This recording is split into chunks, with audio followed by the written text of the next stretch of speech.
আমি আবার হাসনুর ভাইয়ের বাইফ্লক ফিশ ফার্মত আবার আইসি তো আপনারা তো হাসনুর ভাইয়ের সাথে ফের শীতকালে কিভাবে মাছে বাইফ্লক পদ্ধতিতে মাছ তৈরি করা হয় এটা হাসনুর ভাইয়ের কাছে থেকে আপনারা জেনে আমি হাসনুর ভাইকে পোস্ট করব, আপনারা দেখে নেন হাসনুর ভাই কিভাবে শীতকালে মাছ পদ্ধতি ব্যবহার করে, শীতকালে কিভাবে মাছকে ব্যবহার করে ভালো করে পালার জন্য, কিভাবে শীতকালেরকে মাছকে গ্রোথ ভালো দেখানোর জন্য, ভালো করার জন্য। এখন আমি হাসনুর ভাইয়ের কাছে আপনাকে দেখাচ্ছি হাসনুর ভাই কিভাবে শীতকালে মাছ পালছে। আসসালামু আলাইকুম হাসনুর ভাই। ওয়ালাইকুম আসসালাম। ভাই তো এখন তো শীতকাল, তো শীতকালে বাইফ্লকে মাছ পালার পদ্ধতিটা অল্প বলতেন আমার দর্শকগুলো ভাইকে, তো ভিডিওর মাধ্যমে আমার দর্শকগুলো বলে দিতেন যে শীতকালে কিভাবে বাইফ্লক মাছ হারভেস্টিং করা যায়, কিভাবে শীতকালে মাছকে পালতে লাগে, তো ওটাই বলে দিতেন। শীতকালের জন্য একটু কষ্টকর হয়।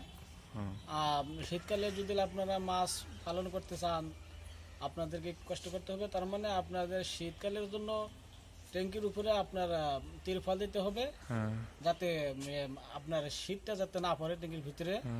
আর গরম রাখার জন্য আপনি 2-4টা ভাল্ব ব্যবহার করতে হবে যাতে আপনার পানিটা মানে আপনার ঠান্ডাটা যাতে না লাগে আর কি।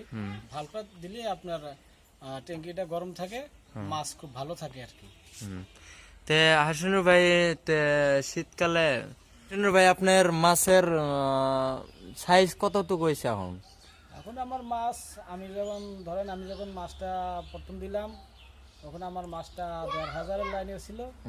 এখন আমার মাছের সাইজ ইনশাল্লাহ 1000 লাইনে হয়ে গেছে। তো মানে বাড়া বলি লক্ষণ পাইছেন না? হ্যাঁ ইনশাল্লাহ বাড়ার লক্ষণ খুব ভালো আছে। তো এমনি তো সবই ঠিক আছে না? হ্যাঁ ইনশাল্লাহ সবই ঠিক। মাছ টাছ মরে নাকি হাসনুর ভাই? না, আমার মাছ তো ইনশাল্লাহ মরে না। তো শীতকালের জন্য আমি যে আপনাদেরকে যে বললাম যে এই পরিশ্রমগুলো যদি করা যায় তাহলে ইনশাল্লাহ মাছ ভালো থাকবে।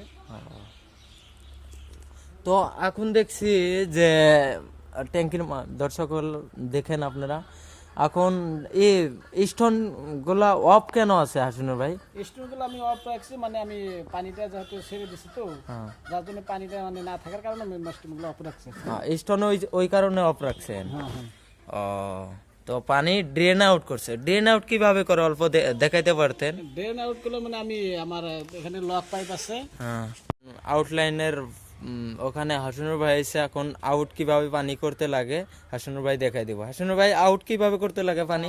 আউটটা আপনাদের দেখাই। আউটটা এভাবে পাইপটা আপনারা তুলবেন, তারপরে পানিটা বেরিয়ে যাবে। দেখছেন আপনারা ভাই, তো এইভাবে শীতকালে এটাই অল্প প্রবলেম হয় না? হ্যাঁ এটাই অল্প প্রবলেম হয়, মানে তিরপাল গুলো দেওয়া লাগে, ভাল্ব দেওয়া লাগে। গরমে এসবের প্রয়োজন পড়ে না। তে